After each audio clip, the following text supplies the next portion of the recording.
آخری حصے کی طرف آ رہا ہوں، بہت اہم گوشہ ہے۔ پھر آقا علیہ الصلوۃ والسلام کے مزاج کو دیکھیے، ہمیں اپنے مزاجوں میں تبدیلی لانے کی ضرورت ہے۔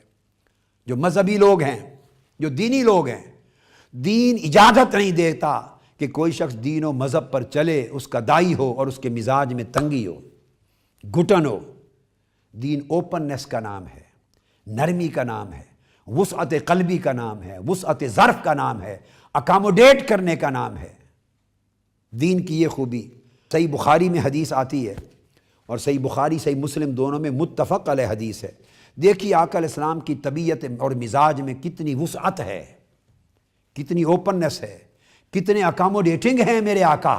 حضرت عائشہ صدیقہ رضی اللہ تعالیٰ عنہ فرماتی ہیں کہ ایک روز آقا علیہ السلام گھر میں تھے، چادر لے کر لیٹے ہوئے تھے مگر جاگ رہے تھے۔ اتنے میں میرے والد ابو بکر صدیق رضی اللہ تعالیٰ عنہ داخل ہوئے۔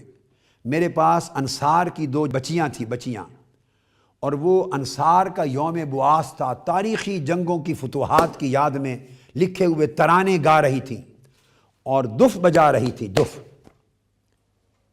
جس کو ہم اردو میں دف کہتے ہیں، تو وہ دف عربی میں کہتے ہیں، وہ دف بجا رہی تھیں، اور وہ جنگی نغمات جس سے معاشرے میں جوش و خروش پیدا ہوتا وہ گا رہی تھیں۔ جب سیدنا ابو بکر صدیق، مگر وہ پیشہ ور گانے والی نہیں تھیں، فرماتی ہیں کہ میرے والد ابو بکر صدیق داخل ہوئے رضی اللہ تعالیٰ عنہ، تو داخل ہو کے حیرت زدہ ہوئے اور فرمانے لگے مزامیر الشیطان فی بیت رسول اللہ، یہ شیطانی ساز باجے، شیطانی ساز اور باجے رسول اللہ کے گھر میں بج رہے ہیں۔ تو سیدنا صدیق اکبر رضی اللہ تعالیٰ عنہ نے یہ کہا، جوش میں، غصے میں وہ بچیاں ڈر گئیں۔ جب ڈر گئیں تو آقا علیہ السلام نے چہرہ اقدس سے کپڑا اٹھا دیا اور مڑ کے دیکھے اور فرمانے لگے، یا ابو بکر، ہے ابو بکر، ان لکل قوم عیدا وہذا عیدنا، فرمایا ذالک فی یوم عید، عید کے دن تھے، فرمایا ابو بکر ان کو جانے دے، ان کو روک نہیں، پریشان نہ کر، ہر قوم کے کچھ عید کے دن ہوتے ہیں، یہ ہمارے عید کے دن ہیں، بچیوں کو خوشیاں کر لینے دو۔ اندازہ کر لیں کتنی وسعت کا سبق دیا، کتنی اوپننس کا درس دیا میرے آقا علیہ الصلوۃ والسلام نے۔ یہ اوپننس اگر اپنے کریکٹر میں، اپنی انٹرپریٹیشن آف ریلیجن، دین کی تعبیر میں، اپنی عملی زندگی میں اور دوسروں کے ساتھ معاشرت میں یہ اوپننس، یہ اکاموڈیٹنگ رویہ، یہ ٹالرنس، یہ پیسفلنس، یہ بردرہڈ،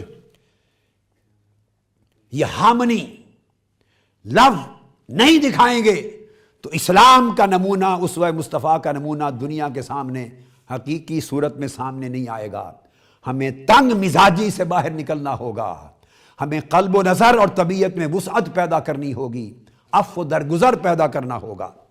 سب سے پہلے نئی ویڈیوز کو حاصل کرنے کے لیے شیخ الاسلام ڈاکٹر محمد طاہر القادری کے آفیشیل یوٹیوب چینل کو سبسکرائب کریں اور بیل آئیکن کلک کریں۔